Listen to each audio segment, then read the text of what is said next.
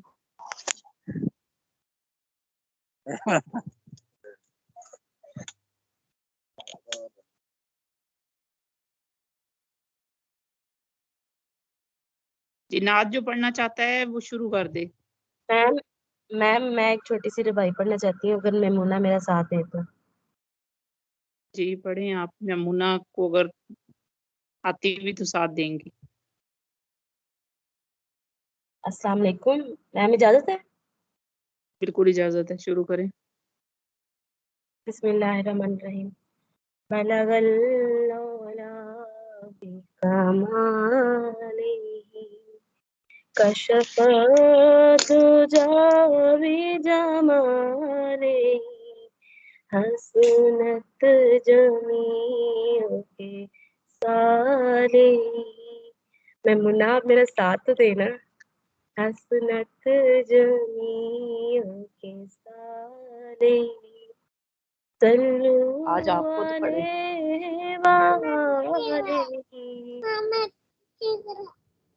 बलगल लौला बिकमालिही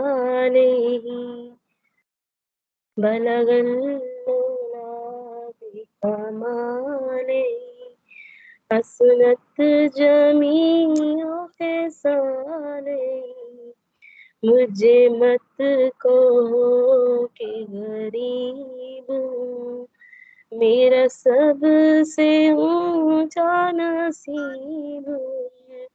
बलगल लौला बिकमालिही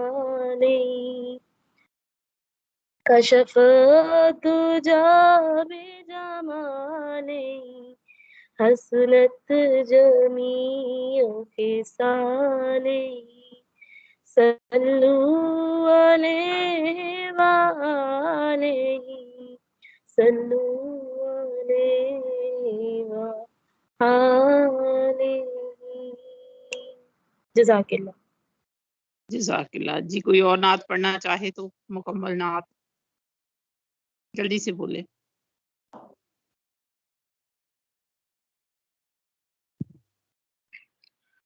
बिस्मिल्लाहिर्रहमानिर्रहीम। आज हम अपने लेक्चर का बाकायदा आगाज करते हैं। आज हमारा लेक्चर नंबर है 12। अस्सलाम वालेकुम सर। वालेकुम सलाम। जी, आज हम अपने लेक्चर का बाकायदा आगाज करते हैं। तो पहला हिस्सा हमारा होता है उर्दू अदब की मुख्तसर तरीन तारीख आज डॉक्टर सलीम अख्तर से। पहला सवाल है कि मसनवी शहरुल बयान में बाग की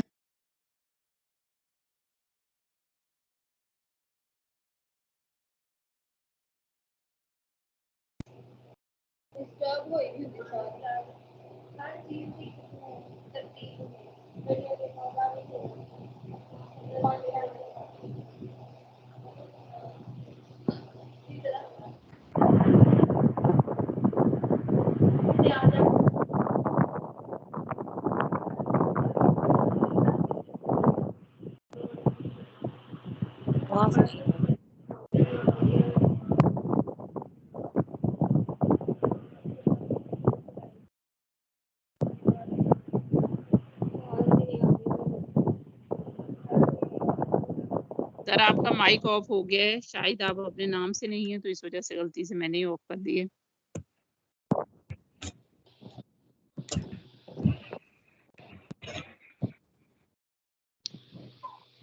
जी, शराब पुर्तगाली, शराब पुर्तगाली का मतलब होता है बेहतरीन शराब।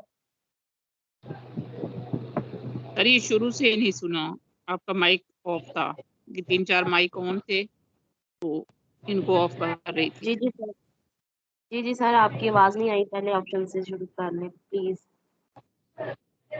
सवाल नंबर 3 है कि वली तो शेर को हुए हैं मस्त अहले दिल। शराब पुर्तगाली का तस्करा वली दकनी ने भी अपने कलाम में किया है। तो शराब पुर्तगाली का मतलब होता है बेहतरीन शराब। वली तो शेर को हुए हैं मस्त अहले दिल, असर है शेर में तेरे शराब पुर्तगाली का। शराब पुर्तगाली का मतलब होता है बेहतरीन शराब। शोरा ने अपने महबूब के खद्दो खाल को मुख्तलिफ चीज़ों से तशबीह दी है। जैसे वो पिछले शेर में हमने पढ़ा था, पिछले लेक्चर में, कि आबरू ने महबूब के सामले रंग को जामन से तशबीह दी थी। और इसी तरह जो महबूब की खूबसूरत मखरूती उंगलियां होती हैं उनको मूंगफलियों से तशबीह दी जाती है। जैसे मौसफ़ी का एक शेर है, नर्म नाजुक उंगलियां उसकी, नर्म नाजुक उंगलियां उसकी ऐसी हैं जैसे मूंगफलियां। नर्म नाजुक उंगलियां उसकी ऐसी हैं जैसी मूंगफलियां।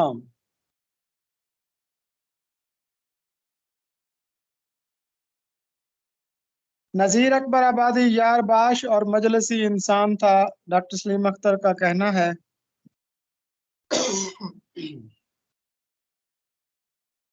जी नेक्स्ट स्लाइड कीजिएगा।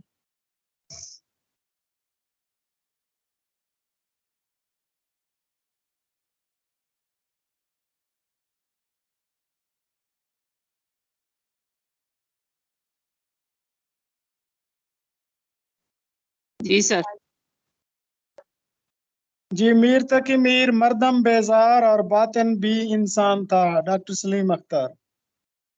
यानी नजीर अकबर आबादी और मीर तकी मीर ये एक दूसरे से मुतजाद पर्सनैलिटीज रखते थे।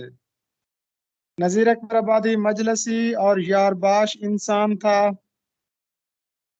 जबकि मीर तकी मीर मर्दम बेजार और बातिन भी इंसान था। इतना ज्यादा मर्दम बेजार शख्स था कि जब ये दिल्ली से लखनऊ पहुंचा तो वहां तांगे पे सवार हुआ, तो एक शख्स ने कलाम करना चाहा तो मीर तकी मीर ने कहा कि मैं तो इससे कलाम करके अपनी जुबान खराब नहीं करना चाहता। तो मीर तकी मीर एक आदम बेजार शख्स था और बातन भी, यानी कि दाखिली सोचों पर सोचने वाला, दाखिलियत पर सोचने वाला। एक होता है खारिज भी, जो ज़ाहरी चीज़ों पर सोचता है, और एक होता है बातन भी, जो कि दाखिलियत पर सोचता है, अंदरूनी भी, या अपने जो अंदरूनी जज्बात और एहसासात हैं उनको अहमियत देता है। और कहा जाता है कि मीर तकी मीर एक मकान में रहते थे। उन्होंने महीनों खिड़की खोल कर भी नहीं देखा था, जबकि मकान के दूसरी तरफ एक खुशनुमा बाग भी था। तो वो महीनों कमरे में पड़े रहे और उन्होंने खिड़की खोल कर भी नहीं देखा।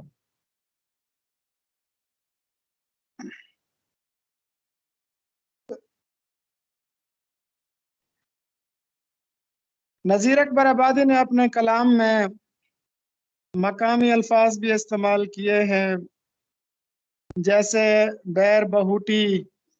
बैर बहुटी ये एक सुर्ख रंग का मखमली कीड़ा होता है जो अद्वियात बनाने के काम आता है। इसी तरह धतूरा, वो पौधा के जिसके बीज और फल जहरीले होते हैं। पिस्सू, मौसम बरसात में जानवरों और इंसानों का खून चूसने वाला जो कीड़ा होता है।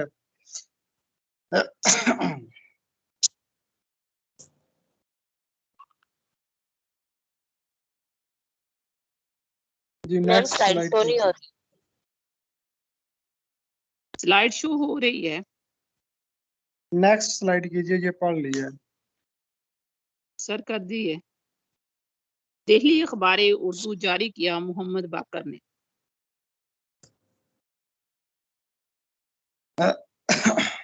जी शो नहीं हो रही यहाँ पे, मैं इसलिए कह रहा था।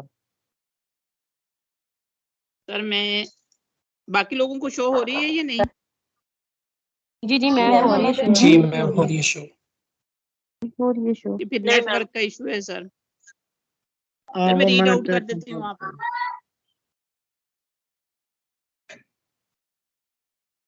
दिल्ली अखबार उर्दू अखबार जारी किया, या सर अगेन दोबारा शो करवाऊं?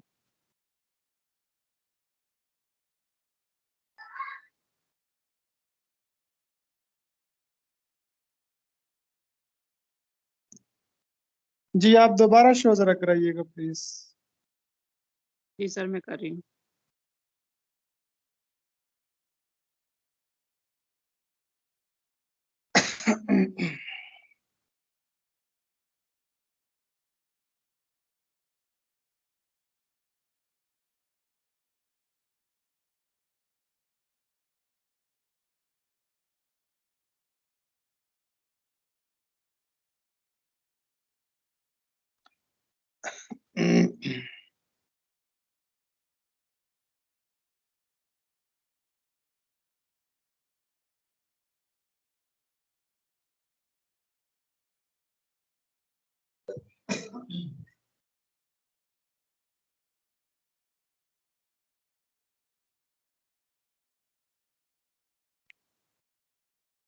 यस मैम अब सॉरी। अब मुझे शो होनी बंद हो गई है, अब आप आगे टर्न आउट करती जाएं। जी सर।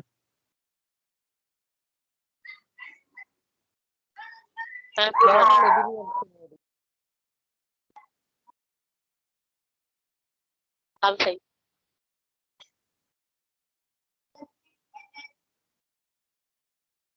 सर आपको शो होनी स्टार्ट हुई है?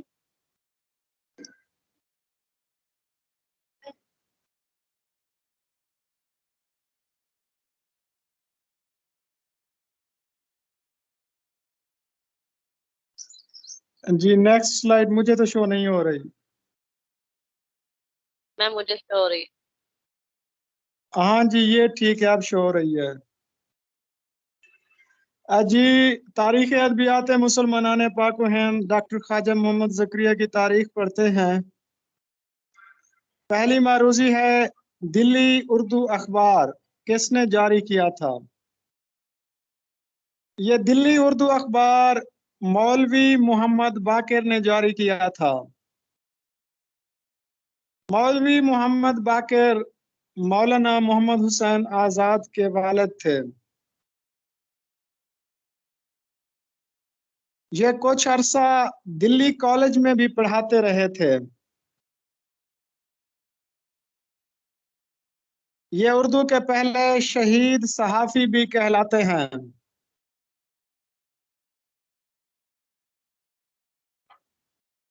जनवरी 1837 में इन्होंने दिल्ली उर्दू अखबार शुरू किया था। 21 साल तक ये अखबार चलता रहा था। मौलवी मोहम्मद बाकर मौलवी गुलाम अकबर के बेटे थे।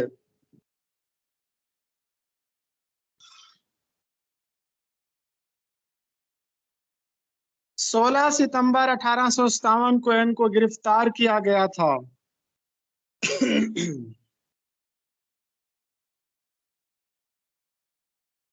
और 18 सितंबर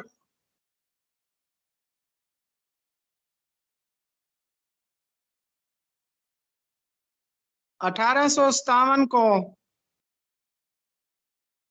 एक अंग्रेज विलियम स्टेफन रॉयक्स हॉडसन ने गोली मारी थी। जंग आजादी में हिस्सा लेने की पैदाश में इनको गोली मार दी थी अंग्रेजों ने।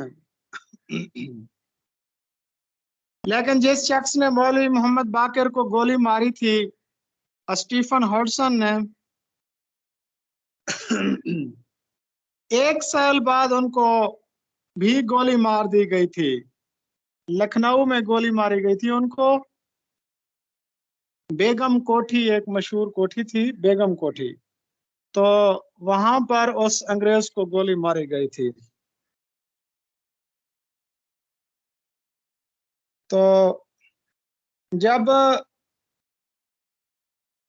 मौलवी मोहम्मद बाकिर कैद थे और मौलाना मोहम्मद हुसैन आजाद इनसे मिलने गए थे, तो वो बड़ा दर्दनाक वाकया है, वो आप मुताला कीजिएगा। तो दिल्ली उर्दू अखबार के खालिक मौलवी मोहम्मद बाकिर हैं, जो कि मौलाना मोहम्मद हुसैन आजाद के वालिद थे। और ये अखबार 1 जनवरी 1837 को जारी हुआ था और 21 साल तक ये जारी रहा था। और फिर 16 सितंबर 1857 को अंग्रेजों ने मौलवी मोहम्मद बाकिर को गिरफ्तार कर लिया और 2 दिन के बाद स्टीफन हुडसन ने उनको गोली मार दी थी। यूं वो उर्दू सहाफत के पहले शहीद सहाफी बन गए थे। दूसरी मारूजी है मौलाना मोहम्मद हुसैन आजाद।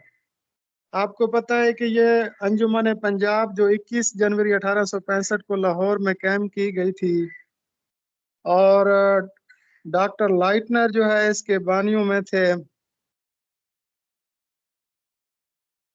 तो मौलाना मोहम्मद हुसैन आजाद को सेक्रेटरी बनाया गया था, अंजुमन पंजाब का सेक्रेटरी बनाया गया था। शिबली नोमानी के वालिद एक कामयाब वकील थे। शिबली नोमानी के वालिद का नाम था शेख हबीबुल्लाह। वो पेशे के लिहाज से वकील थे और वो चाहते थे कि उनका बेटा शिबली नोमानी भी वकालत की तालीम हासिल करे। उन्होंने अपने बाप की ख्वाहिश में वकालत की तालीम तो हासिल की थी, लेकिन उनकी दिलचस्पी दरस व तदरीस के मैदान में थी, इसलिए फिर शिबली नोमानी ने वकालत छोड़ दी थी। जबकि इसके इनके जो वालिद साहब थे शेख हबीबुल्लाह, वो बहुत अच्छे वकील थे। सर ये कस्बा बंदवाल में रहते थे या फिर बंदोल है लफ्ज? ये इंडिया का एक जिला था आजमगढ़, उसके कस्बा बंदवाल में रहते थे। बंदवाल, बंदोल भी नहीं है, बंदवाल भी नहीं है, बंदवाल में रहते थे। थैंक यू अच्छा सर। जी, शम्सुल उलमा का खिताब आपको पता है, इनको भी दिया गया था, अल्ताफ हुसैन हाली को भी दिया गया था, और मौलाना मोहम्मद हुसैन आजाद को भी दिया गया था, शिबली नोमानी को भी दिया गया था, मौलवी मीर हसन को भी दिया गया था, ख्वाजा हसन निजामी को भी दिया गया था। ऐसे 7-8 लोग थे। तो शम्सुल उलमा का खिताब शिबली नुमानी को 1894 में मिला था। पहला खिताब गालबन मौलाना मोहम्मद हुसैन आजाद को 1888 में मिला था। शिबली नुमानी की बहुत सी सवाने उमरियां हैं, जिसमें अल गजाली है, इमाम गजाली के मुतालिक है, अल मामून है, सीरत उन नौमान है, सवाने मौलाना रूम है। शहर आशोब, शहर आशोब इस्लाम, शहर आशोब इस्लाम, ये नाज़्म का उन्वान भी है जो कि शिबली नोमानी ने लिखी थी। तो आपको बताते चलें कि शिबली नोमानी शायर भी थे। सर की आवाज।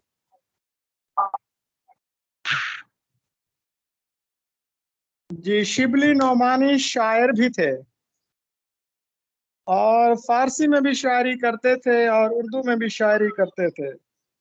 फारसी में ये शायद अपना तखल्लुस तस्नीम इस्तेमाल करते थे, और इन्होंने वो अतिया फैजी को जो गजल लिखी थी वो फारसी में लिखी थी और तस्नीम के तखल्लुस से लिखी थी।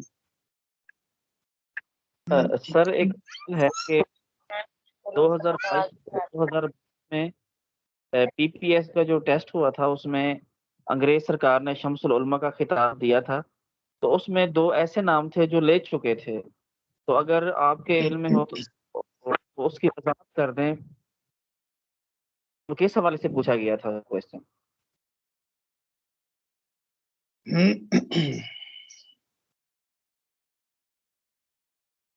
वो सवाल ये था कि सवाल की इबारत थोड़ी सी मुबहम थी। सवाल क्लियर नहीं था।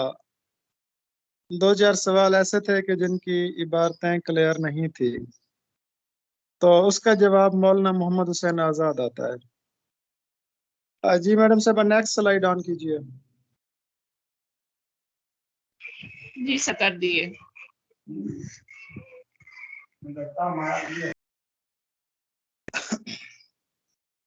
मेहर निमरोज के बारे में पिछले लेक्चर में मैंने तफसील से बताया था कि इसका असल नाम क्या था, कितनी जिल्दें थी, इसका मवाद किसने फराहम किया था, ये किस खानदान की तारीख थी, और इसके बदले में गालिब को कितना वजीफा मिला था। तो ये सारी चीज़ें डिस्कस हो चुकी हैं। मेहर निमरोज ये दरअसल ख़ानदान तैमूरिया की एक तारीख थी जो कि फ़ारसी ज़ुबान में गालिब लिख रहे थे। हाँ जी, नेक्स्ट है, नेक्स्ट इबारत पढ़िए। आनंदी जाड़े की चांदनी। झाड़े की जी जी पढ़िए। आनंदी झाड़े की चांदनी कानरस जजीरा सुखनवरा से किस मारूफ अफसाना निगार का नाम जहन में आता है? जी आनंदी ये तो अफसानवी मजमुआ है गुलाम अब्बास का। इसी तरह जाड़े की चांदनी उनका मशहूर अफसानवी मजमुआ है, दूसरा अफसानवी मजमुआ जिसका दिबाचा नून मीम राशिद ने लिखा था और जिसमें मशहूर अफसाना ओवरकोट भी शामिल है जाड़े की चांदनी में। कानरस ये उनका नावेल्ट है, जजीरा सुखनवरा ये भी उनका नावेल्ट है। जी नेक्स्ट। धनक पर कदम, सात समंदर पार उर्दू के मारूफ सफरनामे हैं, मुसन्निफ का नाम बताएं। जी ये बेगम अख्तर रियाजुद्दीन जिनका हाल ही में इंतकाल हुआ है, 11 जनवरी 2023 को उनकी डेथ हुई है। ये इस्लामिया कॉलेज लाहौर में अंग्रेजी की उस्ताद थी और इनके मियाँ रियाजुद्दीन अख्तर वो शायद एम्बेसिडर थे, सफ़ीर थे।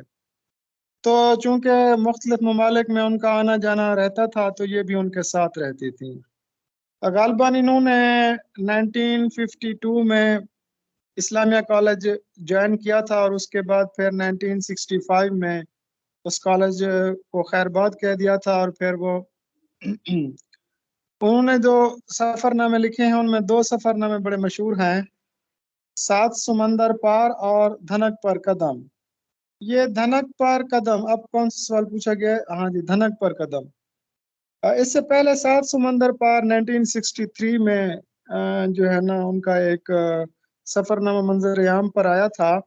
इस सफरनामे में उन्होंने 6 जगहों की सैर का जिक्र किया था जिनमें से एक जजीरा हवाई भी था। तो इस सफरनामे पर उनको आदमजी अदबी अवार्ड भी दिया गया था। बहुत शानदार सफरनामा है, बहुत शगुफ्ता उस्लूब के साथ इन्होंने लिखा है। तो उर्दू की आखिरी किताब खुमारे गंदम, आवारा गर्द की डायरी, दुनिया गोल है, इब्ने बतूता के ताक़ुब में जैसी शगुफ्ता तसनीफ के मुसन्निफ कौन?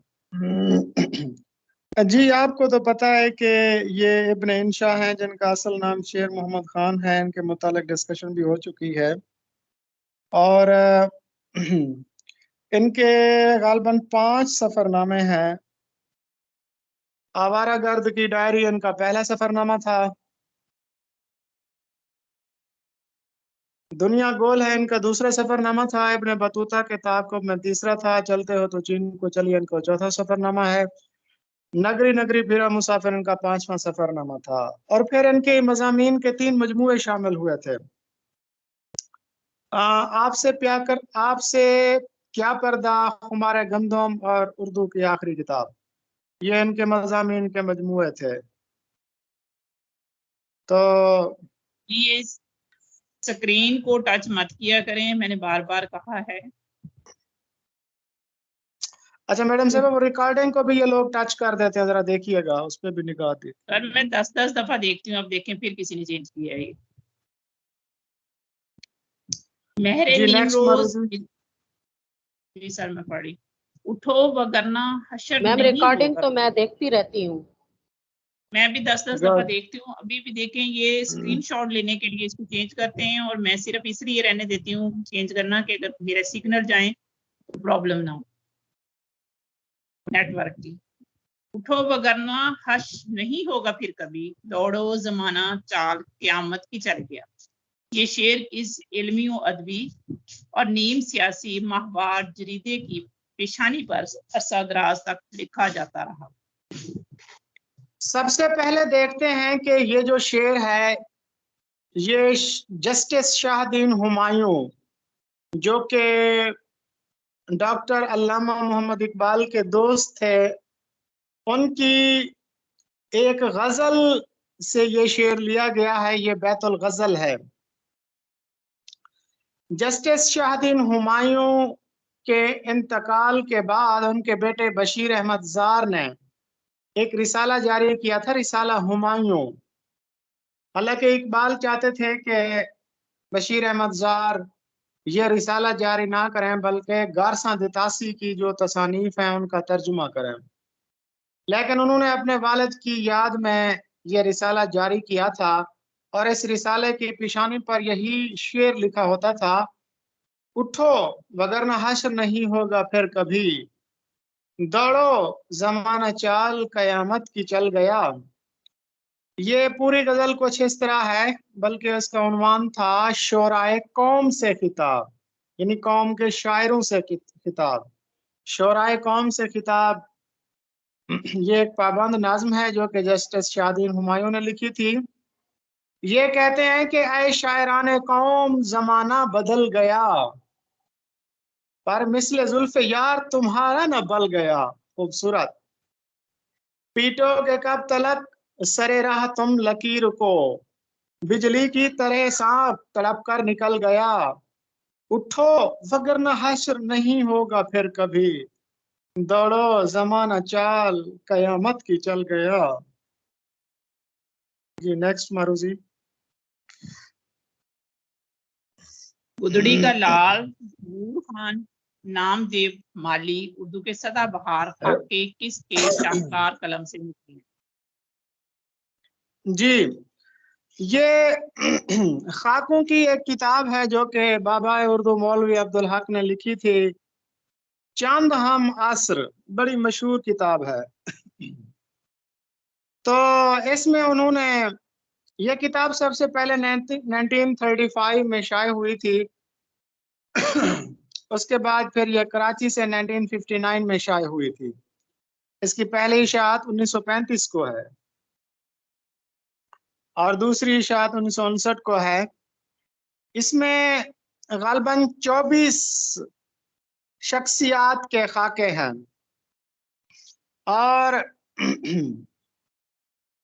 जिनमें मौलाना मोहम्मद अली जौहर भी हैं, सर सैयद अहमद खान भी हैं, उसके बाद मौलवी चिराग अली भी हैं, उसके बाद मौलाना वहीदुद्दीन सलीम भी हैं, नूर खान जिनको गुदड़ी का लाल कहा गया वो भी हैं, मोहसिनुल मुल्क भी हैं, गुलाम कादिर गिरामी भी शामिल हैं और मौलाना अल्ताफ हुसैन हाली वगैरह भी शामिल हैं। तो चांद हम आसर मौलवी अब्दुल हक की किताब है, खाकों की किताब है। 24 खाके हैं, 1935 को शाये हुई। हाली और नूर खान जैसे खाके भी इनमें शामिल हैं। मुश्ताक अहमद यूसुफी, कर्नल मोहम्मद खान और इब्ने इंशा में कदरे मुश्तरक। ये सर रिपीट हो चुका है मेरे ख्याल में। जी बिल्कुल नहीं, इनके दरमियान ये मुश्ताक अहमद यूसुफी ये मिजाह निगार थे। खुदा ने आज तक उस कौम की हालत नहीं बदली, न हो जिसको ख्याल आप अपनी हालत के बदलने का। इस ज़बान ज़दे आम शेर के खालिक कौन है? जी अल्लामा इकबाल से मंसूब किया जाता है, लेकिन ये मौलाना जफर अली खान का शेर है। मुझे इकबाल उस सैयद के घर से फैज पहुंचा है, पले जो उनके दामन में वही कुछ बन के निकले हैं। अल्लामा इकबाल ने किस सैयद के घर से फैज पहुंचने की बात की है? जी, ये सैयद मौलवी मीर हसन की बात हो रही है। सैयद मौलवी मीर हसन जो कि डॉक्टर अल्लामा मोहम्मद इकबाल के उस्ताद थे। और ये शेर कुलियात में तो मैंने नहीं देखा, लेकिन जिंदा रूद में इसका जिक्र है। हाँ, कुलियात में मौलवी मीर हसन के मुतालिक जो उन्होंने अशार कहे हैं ना, इल्तिजाए मुसाफिर नाज़्म, जो उन्होंने निजामुद्दीन औलिया के मज़ार पर यूरोप जाते वक्त लिखी थी दिल्ली में, तो उसमें वो शमाए बारगाह खानदान मुर्तजवी रहेगा मिसले हरम जिसका आस्था मुझको। तो दुआ ये करके खुदावंदा आसमान जमीन करे फिर उसकी जियारत से शायद हुआ मुझको। नाज़्म इल्तिजाए मुसाफिर में भी उन्होंने मौलवी मीर हसन अपने उस्ताद का जिक्र किया है, और इसी तरह एक और जगह पर भी उन्होंने उनसे फैज उठाने का जिक्र किया है। तो ये उनके उस्ताद मौलवी मीर हसन थे, और मौलवी मीर हसन की वो इतनी कदर करते थे कि जब पंजाब के गवर्नर ने इकबाल को सर का खिताब देना चाहा तो उन्होंने कहा है कि पहले आप मेरे उस्ताद मोहतरम को सर का खिताब दें। बाद में फिर ब्रिटिश गवर्नमेंट ने उनको शम्सुल उलमा का खिताब दिया था। तो गलबन 1925 में उनका इंतकाल हुआ था। अगर होता वो मजजूबे फरंगी इस जमाने में तो इकबाल उसको समझाता मकामे किबरिया क्या है। मजजूबे फरंगी कौन थे? जी जी, ये आपको पता है वो मशहूर जमाना गजल का शेर है कि जिसमें है खुदी को कार बुलंद इतना कि हर तकदीर से पहले खुदा बंदे से खुद पूछे बता तेरी रजा क्या है। यानी अपनी खुदी की क्लाइमेक्स पे पहुंच जा, खुदी की मेराज पे पहुंच जा कि तू खुदा के करीब पहुंच जाए। तो उससे अगला शेर यही था कि अगर वो होता मजूब फरंगी इस जमाने में तो इकबाल उसको समझाता मकाम किबरिया क्या है। तो ये मजूब फरंगी जो है ना, ये जर्मनी का एक मशहूर फलसफी था नीत्शे, उसकी तरफ इशारा है। असल में ये जो नीत्शे था ना, इसने सुपरमैन या फौकुल बशर का नजरिया पेश किया, और गालिब ने मर्द मोमिन या मर्द कामिल का नजरिया पेश किया। असल में इकबाल इनकी एक बात से इतफाक करते थे। नीत्शे का कहना था कि नेकी सबसे बड़ी ताकत है। तो इकबाल जो है वो इस जुमले से, उनके इस नजरिए से बहुत मुतफिक थे। तो कहा जाता है कि इकबाल कहते हैं कि उनके अंदर वो ईमान का जौहर तो मौजूद था, मगर अफसोस कि उनको कोई मुर्शिद, कोई कामिल रहनुमा नहीं मिल सका, जिसकी वजह से वो भटक गए थे मजूब फरंगी। यानी कि उनके अंदर वो जज्ब और मस्ती की कैफियत तो थी, लेकिन मुर्शिद कामिल ना होने की वजह से वो भटक गए थे। तो नेक्स्ट पढ़ेंगे। दफ्तरे हस्ती में थी दफ्तरे हस्ती में थी जरी वर्क तेरी हयात थी सरापा दीन दुनिया का सबक तेरी हयात। अल्लामा इकबाल ने इस शेर में किस हस्ती की अजमतों का एतराफ किया? अब बिल्कुल ये तो आसान सा शेर है, वालदा मरहुमा की याद से ये शेर लिया गया है, तो जाहिर बात है वालदा मरहुमा की तरफ ही इशारा है। जी। लड़कियां पढ़ रही हैं अंग्रेजी ढूंढ ली कौम ने फलाह की राह रवशे मगरबी है मद्दे नजर वज़ाए मशरिक को जानते हैं गुनाह। ये ड्रामा दिखाएगा क्या सीन पर्दा उठने के मुंतजिर है निगाह। ये शार ज़बान ज़दे आम है, इसके खालिक का नाम बताएं। जी, आप जब बांग दरा पढ़ते हैं तो देखते हैं कि बांग दरा के आखिर में जरीफाना के उन्वान से चंद जरीफाना अशार हैं जो कि अकबर इलाहाबादी के ततब्बो में लिखे गए थे, उनकी तकलीद में लिखे गए थे। अकबर इलाहाबादी कहते हैं ना कि बेपर्दा कल जो आई नजर चंद बीबियां, बेपर्दा कल जो आई नजर चंद बीबियां, अकबर जमी में गैरत कौमी से गड़ गया। पूछा जो मैंने आपका पर्दा वो क्या हुआ, कहने लगी कि अक्ल पे मर्दों की पड़ गया। तो ये उन लोगों पर तंज है, उन लोगों पर चोट है जो कि मशरकी तहजीब को छोड़कर मगरबी तहजीब को अपनाना चाहते थे। और आपको पता है ना, पहली मर्तबा हिंदुस्तान में जो पहली मर्तबा हिंदुस्तान में जिन खवातीन ने पर्दा तर्क किया था उनमें अतिया फैजी भी थी। और इकबाल साहब जो है ना, वो अतिया फैजी के साथ कल्बी लगाव भी रखते थे। तो खैर, बेपर्दा कल जो आई नजर चंद बीबियां, अकबर जमी में गैरत कौमी से गड़ गया। पूछा जो मैंने आपका, पर्दा वो क्या हुआ? कहने लगी कि अक्ल पे मर्दों की पड़ गया। नेक्स्ट। सर इन अशार का बताना है कि ये मुसद्दस हैं, किता हैं, तरकीब बंद हैं या मसनवी हैं, जो इकबाल के शेर हम। अच्छा, लड़कियां ये पढ़ जो रही है ना, हैं अंग्रेजी। अगर इनको देखा जाए तो लड़कियां पढ़ रही हैं अंग्रेजी, ढूंढ लिया कौम ने फलाह की राह, रविश मगरबी है मद्देनजर वजह, इसमें मतलब नहीं है। और ये किताबंद अशार मुझे तो महसूस होते हैं। सही, ऐसे ही है ना जवाब? जी सर। कत्ले हुसैन असल में मर्गे यजीद है।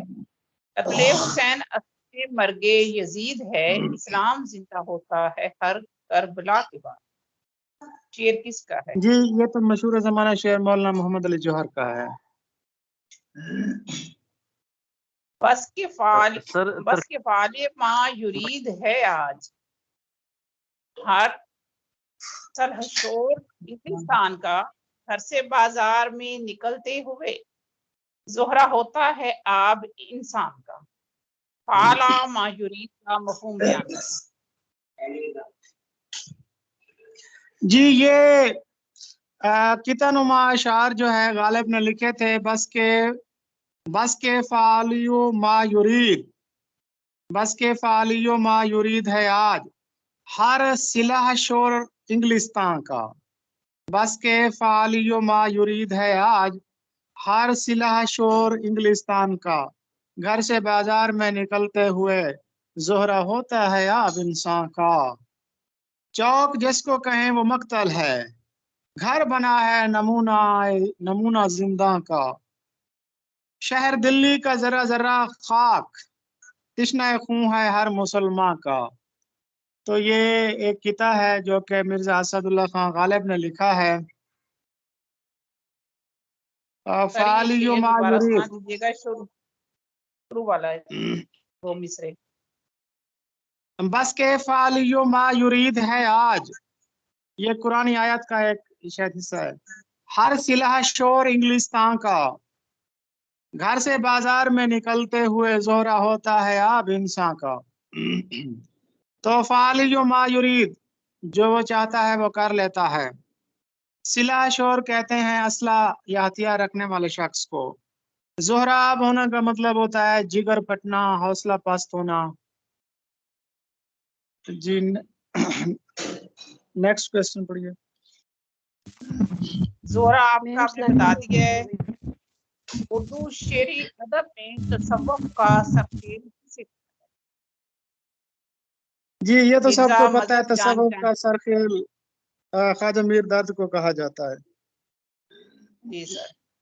मीर अनीस और मिर्जा दबीर ने मरसिया लिखने के लिए कौन सी हैते नज़म को इस्तेमाल किया? जी, इन्होंने मुसद्दस की हैत इस्तेमाल की। मुसद्दस क्या होता है? जिसके ऐसी नज्म के जिसका हर बंद 6 मिसरों पर मुश्तमिल होता है, उसको मुसद्दस कहते हैं। और जी सर। मुसद्दस का जो एक बंद होता है, उसके पहले 4 मिसरे आपस में हम काफिया और आखिरी 2 मिसरे आपस में हम काफिया होते हैं। यूं समझ लीजिए कि मुसद्दस में 3 शेर होते हैं और 6 मिसरे होते हैं। पहले 2 शेर यानी 4 मिसरे आपस में हम काफिया, और आखिरी 1 शेर यानी 2 मिसरे वो आपस में हम काफिया होते हैं। ये मुसद्दस की पहचान है। आसमाने दौलते गरनाता जब बर्बाद की, इब्ने बदरों के दिले नाशाद ने फरियाद की। इस शेर से कौन सी संपे नज़म मुतरस्सख है? शहर ये मैंने आशोब, आपको पिछले किताब लेक्चर में बताया था कि इकबाल ने जो शहर आशोब लिखा था जजीरा सिसली या सिकलिया के उन्वान से, तो ये शेर भी उसी में था, और ये भी मैंने बताया था कि सकूत गरनाता 1492 में हुआ था। और फिर एक शायर थे जिन्होंने सकूत गरनाता पर मरसिये लिखे थे। इब्न बदरू ये जो है ना स्पेन का शायर था जिसने मरसिये लिखे थे। स्पेन के टूटने पर ये सकूत गरनाता पर मरसिये लिखे थे। तो ये इकबाल की नाज़्म शहर आशोब का शेर है। शहर आशोब सिकलिया का शेर है। जब अल्फाज के हकीकी और मजाजी मानों में तशबीह का तल्लुक हो उसे इस्तिलाह में क्या कहेंगे? जब दो में तशबीह का ताल्लुक हो तो वो इस्तारा है, और तशबीह का ताल्लुक ना हो तो वो मजाज मुरसल है। जैसे मेरा हर चांद आ गया, संग्रेज अब बेटे और चांद में तशबीह का ताल्लुक है, तो ये इस्तियारा है। हर संगरेजा नूर से दुरे खुश आब था, लहरें जो थी किरण तो भंवर आफताब था। तशबीहों की तादाद, और जी ये हो ये चुका हम है। हो चुका है हमारा सवाल, बिल्कुल। दामन तार होना मुहावरा है, इसका मफहूम क्या होगा? जी बिल्कुल, दामन तर होना गुनाहगार होना। क्षमा सर के इसका मानद हम मफहूम इस पता। बज़्म में क्षमा के मानद हम इस बज़्म में चश्मे नम आए थे दामन तर चले। ये ख्वाजा मीर दर्द का शेर है ना, तो वहां से ये तरकीब ली गई है। तो इसका मतलब होता है गुनाहगार होना, यानी इंसान इस रात दुनिया भी फानी में रोते हुए आता है और फिर दामन भिगो के चला जाता है, यानी कि गुनाहों के साथ चला जाता है। रात भीगना मुहावरा है, इसके मानी क्या है? जी जब जब रात भीग जाए, यानी कि आधी रात का अमल हो जाए, आधी शब गुजर जाए। हफ्त खां सर करना। हाँ जी, हफ्त खां ये 7 पहाड़ी सिलसिले थे जो फतह करने थे। ये 7 मनाजिल थी जो कि रुस्तम ने सर करनी थी, यानी इंतहाई मुश्किल काम को कहा जाता है हफ्त खां सर करना। पीरे किना तरकीब है जो उर्दू में मुस्तमिल है, इसके मानी क्या है? दो तरह की इस्तेमाल होती है, एक होती है माहे किना और दूसरी है पीरे किना। माहे किना, यह किनान जो है ये इलाका था, गालबन फलस्तीन का इलाका था, जहाँ पर हजरत याकूब अलैहिस्सलाम और हजरत यूसुफ अलैहिस्सलाम रहते थे। तो ये उस तरफ किना उसी इलाके की तरफ इशारा है। और पीर का मतलब होता है बुजुर्ग या बूढ़ा। तो पीर किना कहा जाता है हजरत याकूब अलैहिस्सलाम को, और माह किना कहा जाता है हजरत यूसुफ अलैहिस्सलाम को। जी जी ये किसी का मैसेज आ रहा है कि आवाज नहीं आ रही। ये स्पीकर में तीसरा जो टैब है वो स्पीकर की, इसे टच करें और इसके नीचे 3 ऑप्शन होंगे। स्पीकर को ऑन करें या हैंड फ्री इस्तेमाल किया करें। आवाज बिल्कुल क्लियर है। नक्श बर आब होना मुहावरा है, इसके मानी क्या है? सॉरी सर, एक मैं भूल गई हूँ, सेंत सेंत कर रखना। जी, सींत सींत कर रखना, जोड़ जोड़ कर रखना। नक्श बर आब होना। नक्श बर आब होना मतलब है पानी पर लिखा हुआ नक्श या बर्फ पर लिखे हुए हरूफ। तो वो आपको पता है ना कि वो तो बेसबात होते हैं, फौरन ही मिट जाते हैं। तो बेसबाती की तरफ इशारा है। पानी भरना। ये मुहावरा हो चुका है, पानी पानी भरना गुलामी करना। सब्ज कदम होना। जी, सब्ज कदम होना, मनहूस होना। जी सर।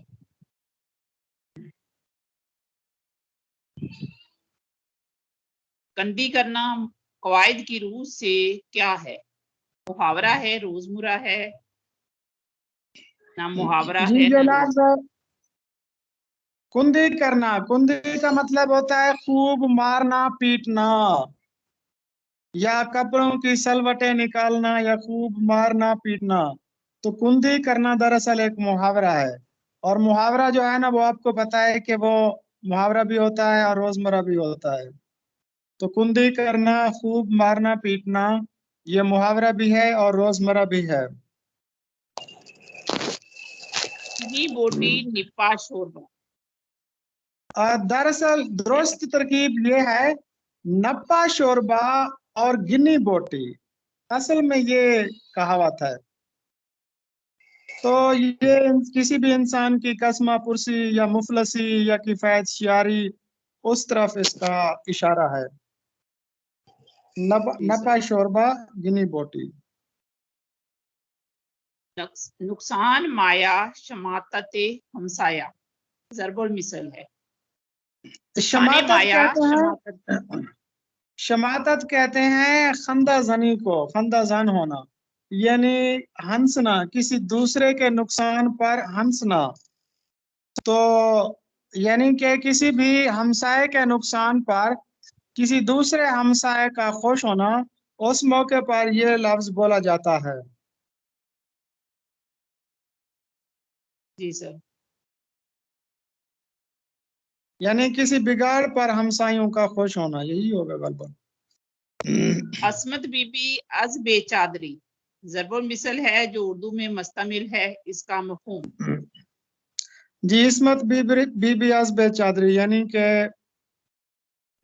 ये क्या हो सकता है, मजबूरी के तहत नेकी का कोई काम जब हो। हाँ जी, तकरीबन वही होगा। को ठीलते का बहाना।